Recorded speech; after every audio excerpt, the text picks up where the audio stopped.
America అధ్యక్షుడు Donald Trump Russia అధ్యక్షుడు Putin భేటీ వాయిదా పడింది. హంగరీ రాజధాని బుడాపెస్ట్ కీలక సమావేశానికి వేదికగా నిర్ణయించారు. ఈ సమావేశానికి ముందు అమెరికా రష్యా విదేశాంగ మంత్రులు మార్కో రూబియో, సెర్గీ లావ్రోవ్ భేటీ కావాల్సి ఉంది. కానీ ఈ సమావేశం నిరోధకంగా వాయిదా పడిందని వైట్ హౌస్ వర్గాలు స్పష్టం చేశాయి. అధ్యక్షుల సమావేశానికి ముందు నిర్మాణాత్మక చర్చలు జరపాలనే ఉద్దేశంతో ఈ భేటీని ప్లాన్ చేసినట్లు రష్యా తెలిపింది. ఈ సమావేశం నిలిచిపోవడానికి గల కారణాలు స్పష్టంగా తెలియరాలేదు. ఈ క్రమంలోనే రూబియో, లావ్రోస్లు ఫోన్లో మాట్లాడుకున్నారు. యుద్ధానికి శాశ్వత పరిష్కారం ఇచ్చేందుకు రష్యా అమెరికాల మధ్య సహకారానికి సంబంధించి ఈ భేటీ ప్రాముఖ్యతను రూబియో చెప్పినట్లుగా స్టేట్ డిపార్ట్మెంట్ తెలిపింది. అయితే ఉక్రెయిన్ వివాదం శాంతియుతంగా పరిష్కరించే విషయంపై వీరి మధ్య భేదాభిప్రాయాలు వెలువడినట్లుగా వర్గాలు తెలిపాయి.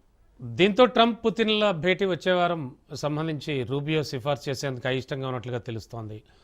ఇరు దేశాల మంత్రులు ఈ వారంలోనే మళ్లీ మాట్లాడుకునే అవకాశం ఉందన్నారు. ఈ ఫోన్ కాల్పై క్రెమ్లిన్ స్పందించింది. ట్రంప్, పుతిన్ల భేటీకి సంబంధించి ఇరు దేశాల మంత్రుల మధ్య నిర్మాణాత్మకమైన చర్చలు జరిగాయన్నారు. ఉక్రెయిన్లో శాంతిని నెలకొల్పే అంశంపై ట్రంప్ తీవ్ర ప్రయత్నాలు చేస్తున్నప్పటికీ అవి ఫలించడం లేదు. ఇప్పటికీ ఇరు దేశాధినేతలతో ట్రంప్ మాట్లాడినప్పటికీ ఏ ప్రయోజనం లేకుండా పోయింది. ఈ క్రమంలోనే ఇటీవల పుతిన్తో ట్రంప్ ఫోన్ కాల్లో మాట్లాడారు. ఆ సమయంలోనే హంగరీలో మరోసారి భేటీ అవ్వాలని ఇరువురు నేతలు నిర్ణయం తీసుకున్నారు. ఈ సంభాషణ జరిగిన మరుసటి రోజే ఉక్రెయిన్ అధ్యక్షుడు జెలెన్స్కీతో ట్రంప్ వైట్ హౌస్లో సమావేశమయ్యారు. చర్చలు సానుకూలంగా జరిగాయని ట్రంప్ తెలిపారు.